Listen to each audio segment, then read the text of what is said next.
In the murky waters of Kenya's rivers, a scaled nightmare prowls beneath the surface. Meet the Dingonek, the jungle walrus, a cryptid so bizarre it defies classification. Known to the Okiek people for generations and reported from the tributaries of Lake Victoria, this creature has terrorized both local communities and European explorers for over a century. Before we continue, like and subscribe to the channel so you don't miss new monsters. And now we return to history. Witnesses describe a monster 14 to 15 feet long with a head as big as a lioness but shaped and marked like a leopard. Two long white fangs protrude downward from its upper jaw like a walrus, while its back is as broad as a hippo's, scaled like an armadillo, but colored and marked like a leopard. When ashore, the Dingonek leaves behind prints as wide as a hippo's butt with reptilian claw marks. Its powerful fin tail propels it through swift currents with lazy swishes, and some claim it emits an otherworldly stench that lingers long after the creature vanishes. The earliest known references come from the Okiek people, who called it by various names including Olmima and Endomathea. Communities living around Lake Victoria periodically threw cattle, goats, and sheep into the lake to appease the creature. In 1900, Clement Hill, the British superintendent of African protectorates, reported something with a head and neck emerging from Lake Victoria's depths, attempting to seize a sailor from his boat. The creature gained international attention in 1907 when big game hunter John Alfred Jordan encountered it near the Magore River.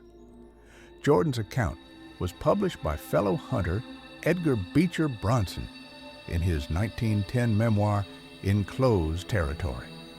In 1913, Charles William Hobley wrote about the creature in the Journal of East Africa Uganda Natural History Society, and by 1918, Maclean's magazine declared Jordan's evidence very positive and believable.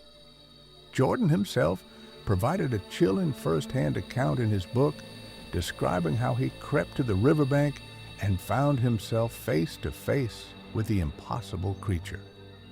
When he fired a .303 shot behind his ear, the bullet had no effect.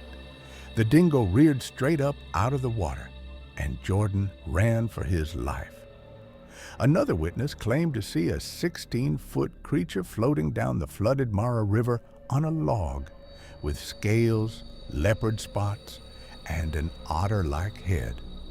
Renowned cryptozoologist Bernard Heuvelmans initially believed the Dingonek was a prehistoric crocodile, but later theorized it was an aquatic, saber-toothed cat. Heuvelman suggested the scales were wet fur clumped by water, creating an optical illusion. He classified it as a water lion, saber-toothed cats adapted to aquatic life. Other theories suggest the sightings were exaggerated accounts of monitor lizards or pangolins, although critics note these animals are far too small to match witness descriptions. Encounters typically follow a pattern. The creature is spotted basking on riverbanks or logs during daylight hours, then plunges into water when approached.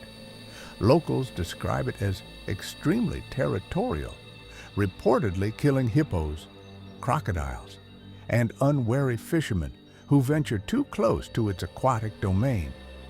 Its enormous head emerges suddenly from the depths, and witnesses speak of an almost intelligent malevolence in its eyes before it disappears beneath the surface. The Baganda people called a similar creature Lukwata, and believed its disappearance caused the sleeping sickness epidemic that ravaged the region. Among the Maasai, it was known as Ol Umaina, while the Kikuyu called it Endomathea, a creature that played a role in their religious ceremonies. Modern depictions often add details like a scorpion-like tail stinger, although these additions have no basis in original folklore or sightings. The Dingonek has not been reliably reported since the original 1907 sightings, although a team of American cryptozoologists launched an expedition to Kenya in 2022, searching the wetlands near Lake Victoria without finding conclusive evidence. With over a century of silence, the question remains: was the Dingonek a real creature that has since vanished, a case of mistaken identity, or something else entirely lurking in Africa's unexplored waters? In an age where new species are still being discovered in remote regions, could the jungle walrus be waiting in the depths for its next encounter with humanity?